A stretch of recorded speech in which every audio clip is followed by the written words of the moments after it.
Richard Prescott, hijo de David Prescott, se destacó como político al liderar la coalición de gobiernos ordenados en sus últimos años. Con una fuerte inclinación nacionalista, fue el líder supremo de los Gears durante la Guerra Locust y falleció durante la pandemia Lambent. Profundicemos más en el tema.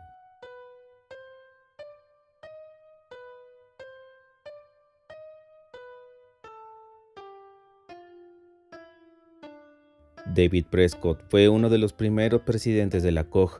La política corre por las venas de la familia Prescott y David siempre admiró a Nazar Embry, quien lo inspiró a convertirse en presidente. Nazar Embry, miembro de los Padres, fue el fundador de la COG y su primer presidente.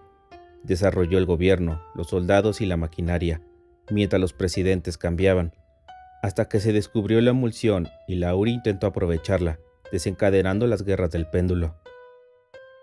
David le contaba a Richard sobre su abuelo, quien guió la expansión de la coalición, y le decía que algún día tendría que liderar a Cera en tiempos difíciles, como lo hicieron su padre y su abuelo. La muerte de David afectó profundamente a Richard. Durante las guerras del péndulo, Richard era un novato tanto en la política como en el campo de batalla, habiendo luchado solo 2 o 3 veces en su vida. David dejó a su hijo consejos para su presidencia. Richard Prescott creció en el seno de una prominente dinastía política. Tanto su padre como su abuelo ocuparon cargos importantes antes que él, lo que contribuyó a formar su liderazgo. Durante su adolescencia, Richard se unió a los Gears y participó en las guerras del péndulo, aunque solo estuvo en servicio durante 18 meses y nunca entró en combate. Su alistamiento tenía como objetivo favorecer su carrera política.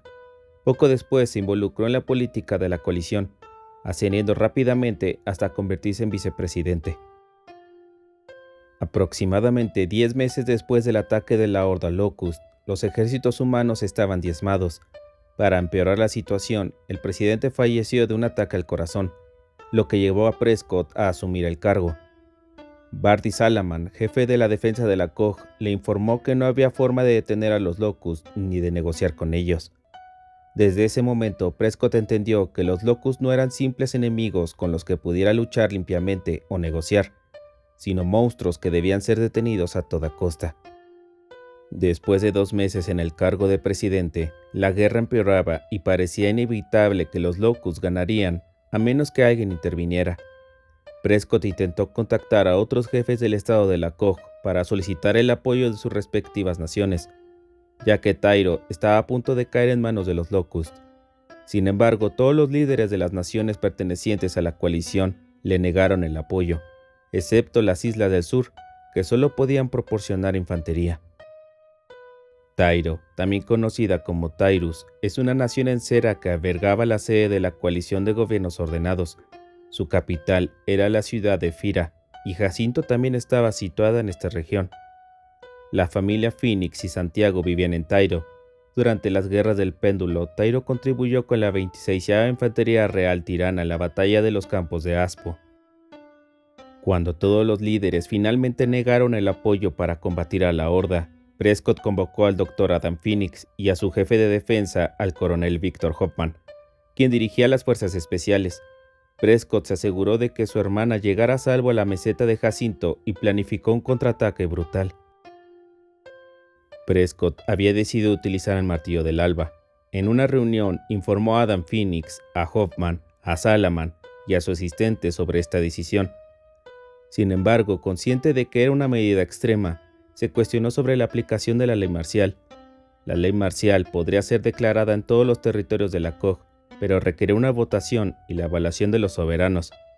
Prescott rechazó esta idea, determinando que no habría votación, incluso si su decisión implicaba declarar la guerra al resto de los estados que componían la COG. Activarían los martillos y la COG se replegaría a la meseta de Jacinto. El Dr. Phoenix inicialmente se opuso al plan, pero Prescott tenía razón. Sin un contraataque y la militarización de la población, la humanidad sería destruida. Finalmente, Adam aceptó. 3 días antes del contraataque, Prescott ordenó que todos los Gears, junto con la Fuerza Aérea y la Marina de la COG, se replegaran a la meseta de Jacinto, donde se recibiría a toda la gente posible.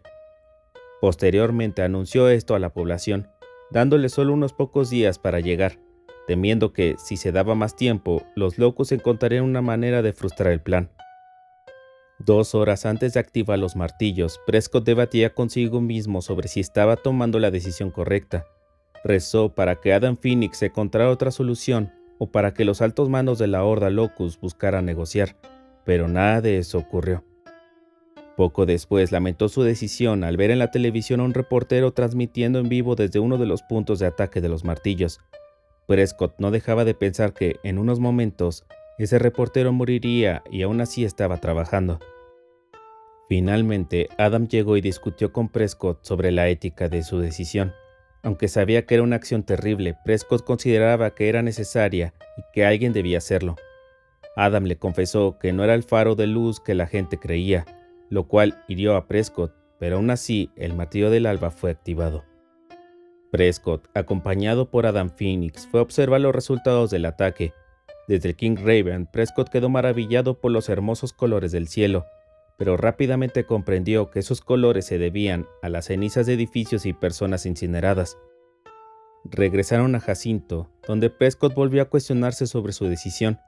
Recordó cómo había pensado que los otros líderes de la COG eran unos bastardos genocidas por no actuar contra la Horda, y al saber que todos ellos estaban muertos por los Locust o por el martillo, pensó que no tardaría mucho en reunirse con ellos en el infierno.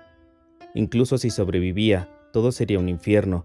Cera estaba devastada, gran parte de la población había sido quemada viva.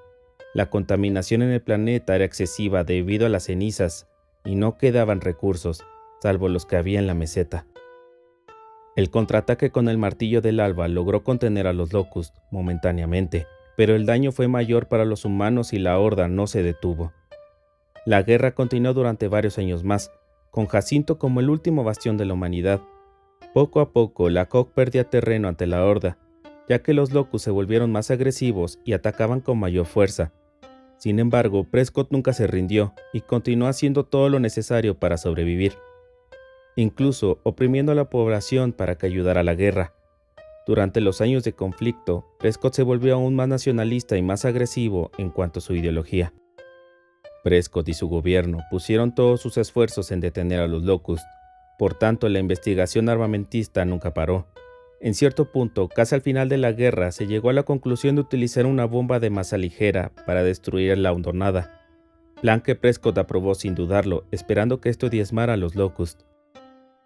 Pero la ofensiva de masa ligera resultó ser un fracaso y los Locust regresaron, por lo que la COG pensó en un plan nuevo. La respuesta fue la Operación Tormenta en la Hondonada, con lo cual se buscaba destrozar a los Locust en su propio hogar. Sin embargo, la Horda tenía sus propios planes, el cual era usar al gusano perforador para destruir Jacinto. Prescott motivó a las tropas lo más que pudo y cuando la operación resultó ser otro fracaso, él y Hoffman obtuvieron valiosa información sobre los planes Locust gracias al Escuadrón Delta, por lo que optaron por hundir la hondonada antes de que los Locust hundieran Jacinto. El plan se consideró medianamente exitoso.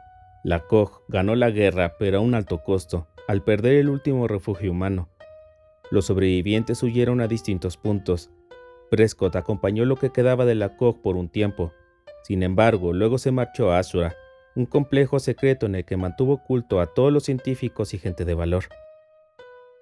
Aproximadamente después de unos 18 meses del hundimiento de Jacinto, la suerte de Prescott estaba por terminarse, ya que gracias a hechos bastante impredecibles, los Locust lograron encontrar a Ashura y efectuaron un brutal ataque sorpresa en contra del complejo y los ocupantes.